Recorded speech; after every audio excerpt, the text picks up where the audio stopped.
Haleluya. Saya benar-benar percaya bahwa we are living in the best time ever. Banyak orang berkata bahwa ini masa terburuk, masa terpuruk, masa yang begitu mengerikan, masa yang begitu menakutkan. Tapi bagi saya masa ini adalah masa terindah. Kenapa saya sebut masa terindah? Karena di masa ini kita didekatkan dengan yang penting.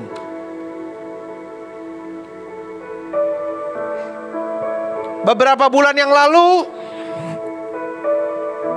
pasti hari-hari kita banyak kesibukan. Ketemu teman, ketemu orang-orang yang kita suka, sibuk sana-sini dengan hobi kita. Tetapi masa-masa ini, kita diberikan kesempatan untuk dekat hanya kepada orang-orang yang penting dalam kehidupan kita. Yang pertama, yang terutama Tuhan. Tadinya kita sibuk ada waktu berdoa.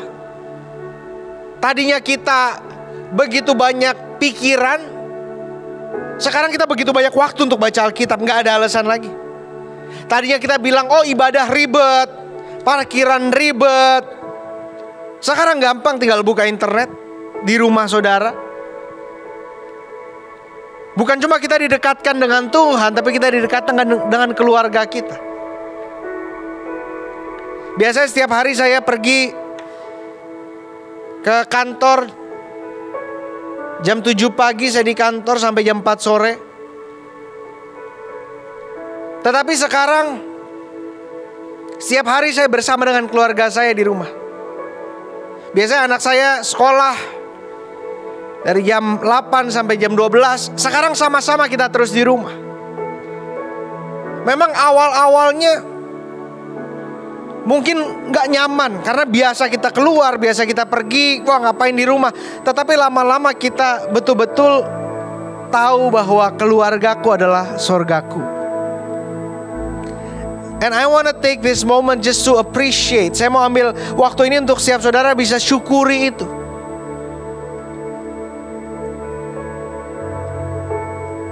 Karena pikiran kita, hati kita tidak diatur oleh dunia. Pikiran kita diatur oleh firman. Dunia bilang kita gak punya uang, kita gak punya jabatan, gak punya kekuasaan, gak punya kedudukan, gak punya network yang luas. Kita bukan siapa-siapa. Kita gak akan sukses. Kita gak akan bahagia. Tetapi pegangan kita adalah firman Tuhan. Selama Tuhan hadir dalam kehidupan kita, selama Kristus menjadi pusat dalam keluarga kita, ada kemenangan dan ada sukacita yang akan diam untuk selama-lamanya. Today I want to talk about something simple and basic in Christianity. Saya mau bicara tentang sesuatu yang begitu fundamental dalam kehidupan kekristenan, yaitu hidup dalam kebenaran. Saya lihat pada masa-masa ini justru ketika orang banyak diam, orang jadi banyak berpikir. Dan ketika orang banyak berpikir apa yang salah, kalau ia tidak memegang firman, tidak merenungkan firman siang dan malam, pikirannya dapat dimanipulasi oleh iblis. Makanya banyak orang jatuh dalam dosa. Kenapa? Coba. Kenapa banyak orang jatuh dalam dosa? Penasaran. Karena iblis memanipulasi pikirannya. Kita mau lihat dasarnya dari mana sih? Karena ini bukan terjadinya cuma gara-gara ada pandemi ini, atau berapa tahun belakangan, atau berapa puluh tahun belakangan. Udah terjadi ribuan tahun yang lalu. Kita mulai dari kisah pertama di Kejadian 3, ayat yang pertama sampai ayat yang ke-13.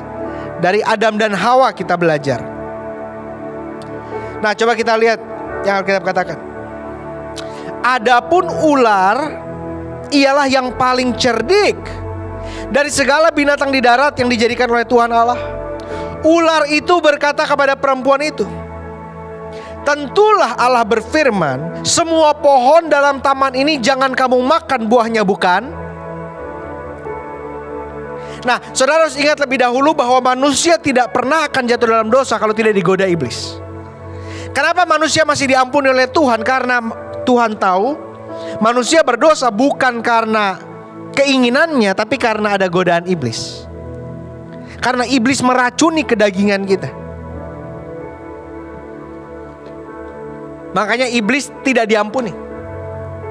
Karena iblis berdosa dari kehendaknya sendiri.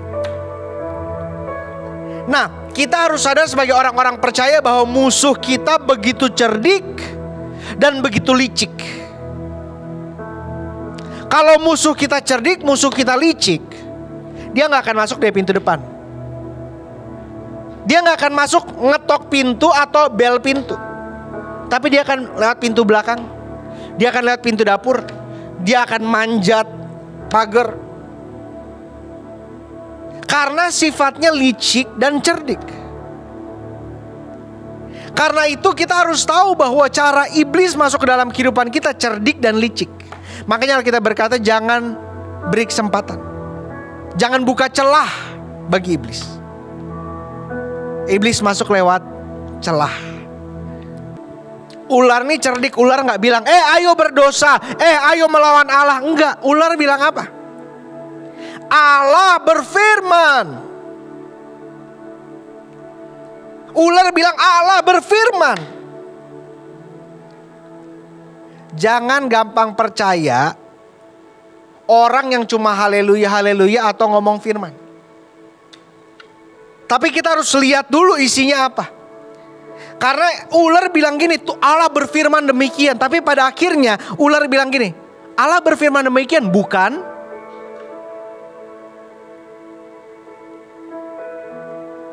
Iblis tujuannya mau kita ragu akan firman Tuhan.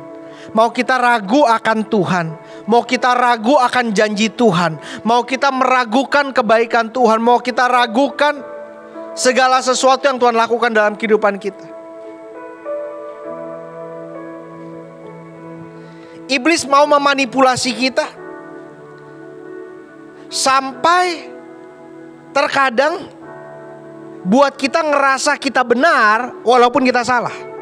Gimana caranya? Misalnya gini, kita masih ada dendam.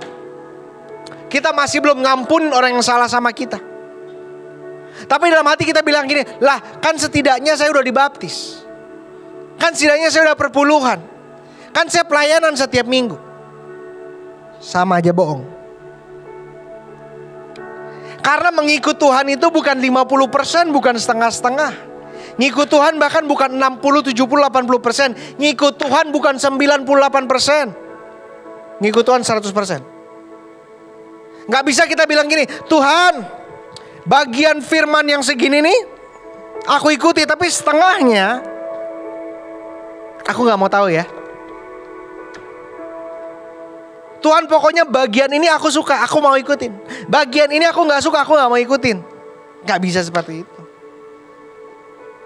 Karena hidup kita milik Tuhan, hidup kita sepenuhnya milik Tuhan.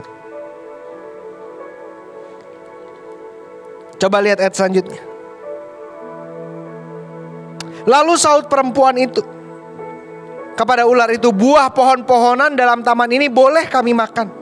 Tetapi tentang buah pohon yang ada di tengah-tengah taman, Allah berfirman, jangan kamu makan ataupun raba buah itu, nanti kamu mati. Nah, pegangan kita sebagai orang percaya adalah tahu firman, pegang firman, dan pertahankan firman. Sekarang konyolnya gini, banyak orang gimana mau melakukan firman, gimana mau menghidupi firman, gimana mau mempertahankan firman, kalau tahu aja enggak. Kalau saudara cuma tahu firman dari ibadah hari Minggu, saya pastikan saudara enggak tahu apa-apa. Karena tahu firman itu bukan dengar khotbah setiap minggu. Tahu firman adalah setiap hari punya waktu intim dengan Tuhan, mengenal Tuhan. Saudara, minggu ibadah gak ada gunanya bagi keselamatan saudara. Yang ada gunanya bagi keselamatan saudara adalah hubungan dengan Tuhan. Dan hubungan dengan Tuhan gak cukup saudara bilang setiap hari, saya Kristen, saya Kristen, saya Kristen. Saudara mau bilang saya Kristen 1000, 10.000 kali pun, kalau kehidupanmu tidak berubah, kehidupanmu tidak mencerminkan Kristus, omong kosong semuanya. Tuhan lihat bukan apa yang ada di mulut kita, tapi di hati kita. Ada orang yang mulutnya rohani banget, tapi hidupnya kesetanan.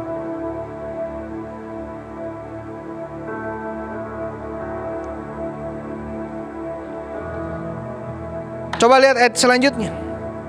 Nah ini nih, kalau orang kurang tahu firman, gak bisa pegang dan mempertahankan firman Tuhan, gampang digoyahkan. Ular itu berkata kepada perempuan itu, sekali-kali kamu tidak akan mati.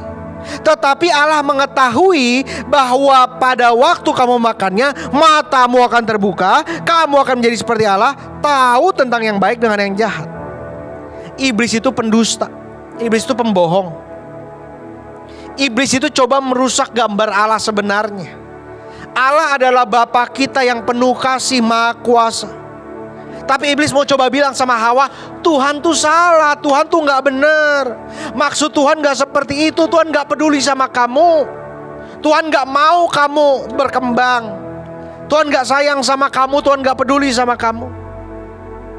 Tuhan bohong.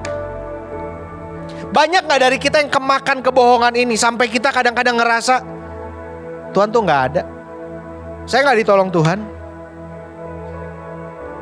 Oh Tuhan marah sama saya, pantesan saya sial terus. Oh Tuhan gak peduli sama saya, buktinya saya sakit-sakitan. Saya mau bilang sama saudara, yang kita percaya bukan perkataan manusia, yang kita percaya bukan perkataan iblis, yang kita percaya adalah perkataan Tuhan. Kalau Tuhan bilang Tuhan mengasihi saya, mau 100.000 orang pun bilang sama saya Tuhan gak sayang sama saya, yang saya pegang perkataan Tuhan bukan perkataan orang.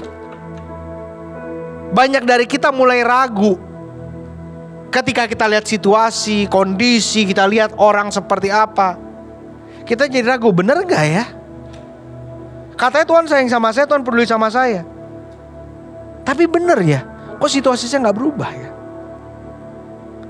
Karena di otak kita, kita manja dan kita cengeng. Kita pikir Tuhan kerja buat kita. Kita pikir Tuhan ada buat saya. Bukan, saya ada untuk Tuhan. Bukan Tuhan ada buat saya. Bukan Tuhan kerja buat saya kerja buat Tuhan. Makanya ketika mindset kita perbaiki, bukan lagi everything is centered on me, but everything is centered on Him, maka akan ada perkembangan yang pesat dalam kerohanian kita.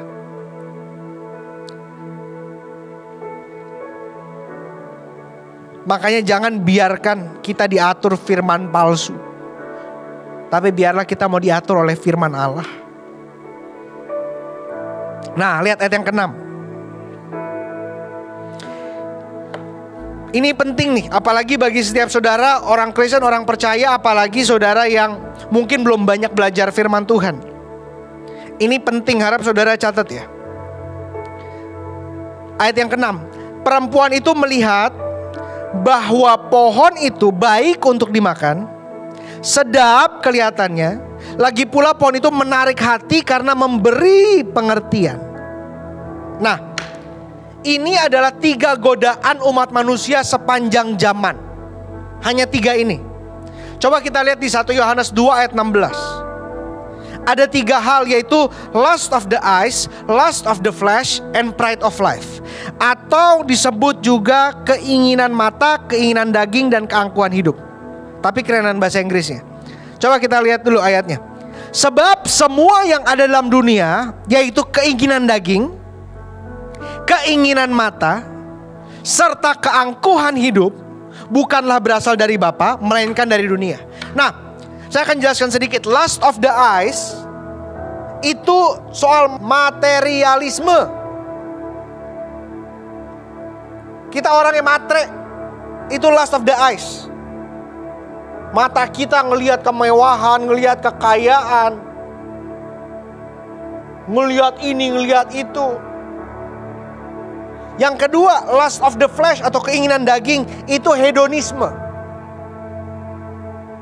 Makanya dalam Hawa ini dikatakan gini, perempuan itu melihat bahwa buah itu baik dimakan. Nah, ini lust of the eyes atau keinginan mata.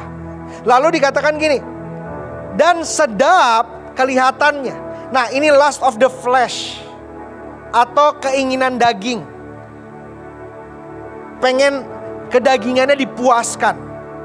Nah, yang ketiga baru pride of life atau keangkuhan hidup adalah egoisme. Dimana di sini dikatakan pada Hawa, pohon itu menarik hati karena memberi pengertian. Yang penting saya lebih pengertian, saya superior. Jadi kita angkuh, kita mau kita lebih daripada orang lain. Nah, ini 3 godaan sepanjang nyaman. 3 ini juga bukan cuma yang Hawa rasakan, tapi Yesus dicobai dengan hal yang sama. Coba kita lihat, ada 3 pencobaan Yesus. Yang pertama,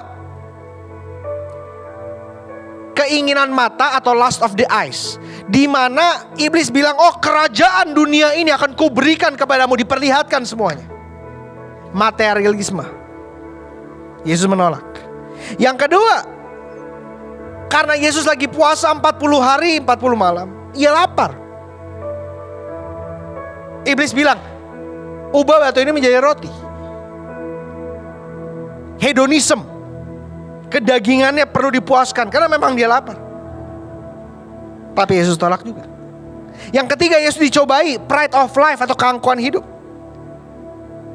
Iblis bilang gini kepada Yesus, kan ada tertulis tentang kau, kalau engkau menjatuhkan dirimu ada malaikat-malaikat yang akan mengangkatmu. Itu egoisme. Iblis lagi mencobai Yesus itu.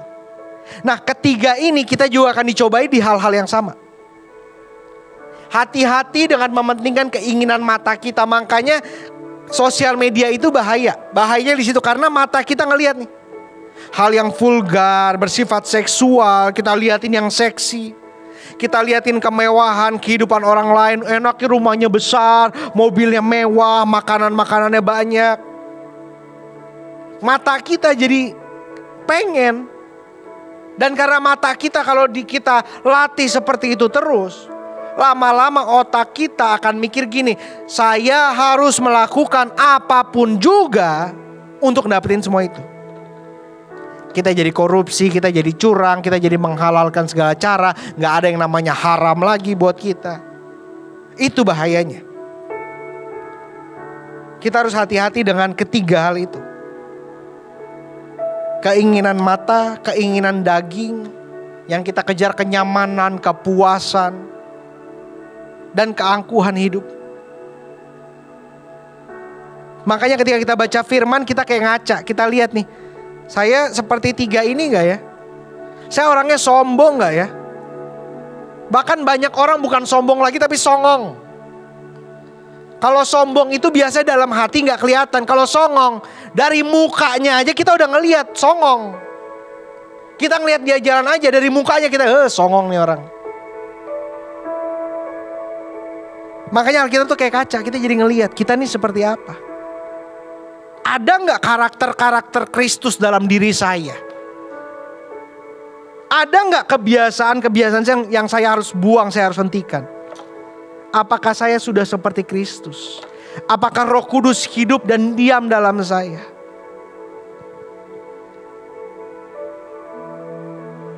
Dan ayat yang ke-6 bagian selanjutnya, lalu ia mengambil dari buahnya dan dimakannya, dan diberikannya juga kepada suaminya yang bersama-sama dengan dia, dan suaminya pun memakannya. Nih gini nih, orang makanya kenapa pergaulan kita harus kita jaga. Karena orang berdosa tuh gak pengen sendirian. Orang berdosa pengen ada teman-temannya. Hati-hati kalau kita punya teman suka berdosa, hidupnya gak benar, pasti dia ngajak-ngajak kita. Berdosa itu gak pernah enak sendirian. Pasti ngajak-ngajak orang. Makanya jaga pergaulan kita. Ayat yang ke-8. Ketika mereka mendengar bunyi langkah Tuhan Allah yang berjalan-jalan di taman itu pada waktu hari sejuk, Mereka dengar tiba-tiba Tuhan jalan. Apa yang mereka lakukan? Apa respon mereka? Bersembunyilah manusia dan istrinya itu terhadap Tuhan Allah di antara pohon-pohonan dalam taman. Orang yang hidup dalam dosa pasti takut dan menjauh dari Allah. Karena dia takut dan menjauh dari Allah, dia melakukan pembenaran kenapa dia menjauh dari Allah. Dia bilang apa? Allah itu tidak ada, Allah itu tidak benar, Allah itu begini, Allah itu begitu. Padahal cuma karena dia berdosa, dia gak bisa dekat-dekat Allah, gak nyaman ada di hadirat Tuhan, gak nyaman dalam ibadah, gak nyaman dengar firman, gak nyaman dalam penyembahan. Dan kalau saudara ikutin politik ya, yang terjadi di dunia ini, sekarang tahu gak gereja di dunia sekarang yang lagi dibakar-bakar gereja mana? Bukan di Indonesia, bukan di tempat-tempat radikal, bukan. Tahu gereja dibakar di mana? Di Amerika. Gereja-gereja Katolik lagi dibakar, lagi dicoret-coret. Orang-orang ke gereja lagi diserang di Amerika. Oleh apa? Oleh komunis. Namanya Antifa, anti-fascist. Mereka tuh organisasi komunis. Mereka lagi nyerang gereja di Amerika. Orang-orang ateis, orang-orang yang kerjaannya menyalahkan Tuhan, mengumpat terhadap Tuhan dan bilang Tuhan tuh gak ada. Kaget ya? Kita pikir gereja dibakar, gereja dihancurkan di tempat-tempat minoritas sebagai yang enggak di Amerika. Karena apa? Karena ini orang hidup dalam dosa, mereka gak nyaman ada dalam hadirat Tuhan, gak nyaman ngeliat orang menyembah Tuhan, gak nyaman karena ada yang memberontak dalam diri mereka. Tapi lihat ayat yang ke-9. Setiap kali ini salah satu ayat favorit saya dalam Alkitab. Ini top 5 ayat favorit saya dalam Alkitab. Tetapi Tuhan Allah memanggil manusia itu dan berfirman kepadanya, di manakah engkau? Allah menciptakan manusia. Allah menciptakan manusia. Tiba-tiba manusia memberontak melawannya. Kalau saya jadi Allah,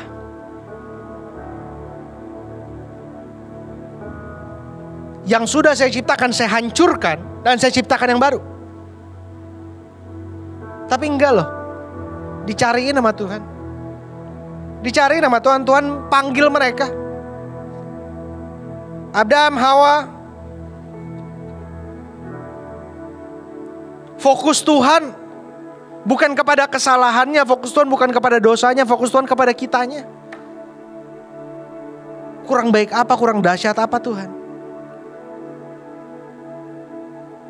Jadi kalau misalnya kita bilang sampai sekarang, Tuhan saya udah buat ini untuk Tuhan, kok Tuhan biarkan ini terjadi? Kita gak tahu malu. Kita orang-orang yang kurang ajar kalau kita berani bilang gitu ke Tuhan. Kurang baik apa kita ngelawan kok, kita memberontak terhadap Tuhan. Tapi Tuhan tetap mencari kita, tetap memanggil kita. Dia cari Adam, bilang, Tuhan manakah? Di manakah engkau? Mungkin saudara bilang, Tuhan gak pernah cari saya, Tuhan gak pernah panggil saya. Kadang-kadang bukan Tuhan yang gak manggil, lu nya aja yang budek. Kadang-kadang bukannya Tuhan yang gak manggil, kitanya gak peka. Kitanya terlalu sibuk, kitanya gak meresponi. Saya yakin kalau dihitung dalam kehidupan saudara banyak banget mujizat kebaikan Tuhan yang Tuhan udah buat. Tapi kadang-kadang kita terlalu sombong untuk mengakuinya. Dia bilang, oh ini bukan Tuhan, ini kebetulan. Ini bukan Tuhan, ini gara-gara kenalan saya. Ini gara-gara keluarga saya.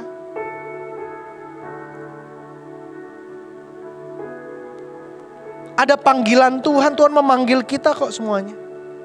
Tetapi apakah kita mengenalnya? Apakah kita mengenal panggilannya? Apakah kita meresponinya? Salah satu panggilan Tuhan apa? Alkitab berkata di kitab Mazmur, langit cakrawala menceritakan kemuliaannya. Dari kita ngelihat langit kita udah harus tahu adanya pencipta. Dan dari kitanya masih hidup, masih bisa makan, masih bisa beraktivitas, semuanya kita tahu pencipta kita peduli sama kita.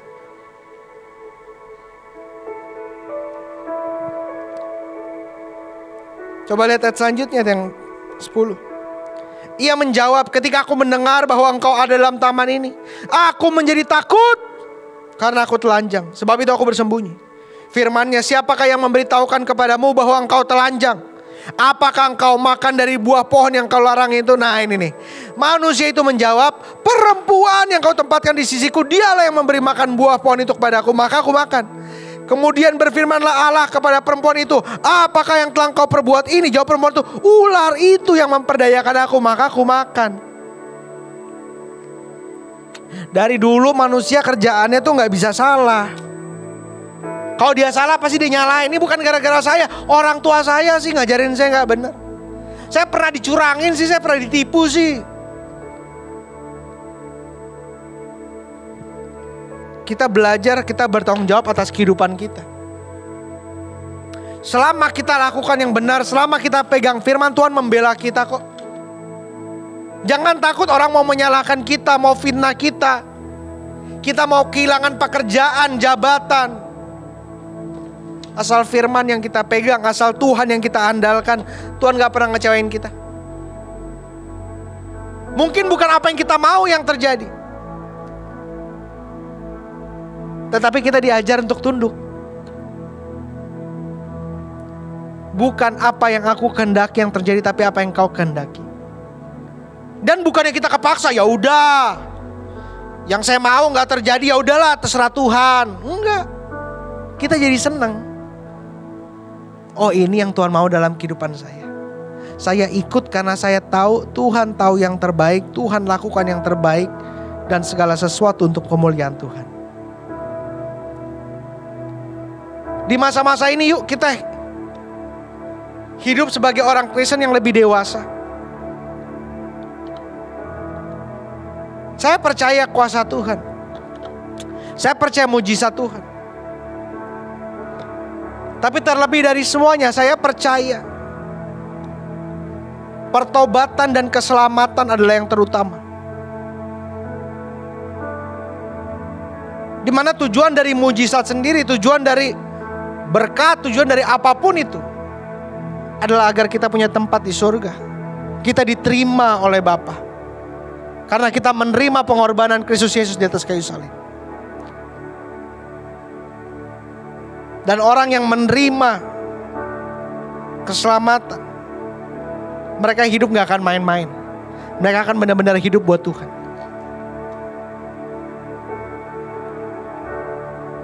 Dan ada pertumbuhan dalam imannya. Ada pertumbuhan dalam perjalanan rohaninya dengan Tuhan. Ada kedewasaan yang ia miliki.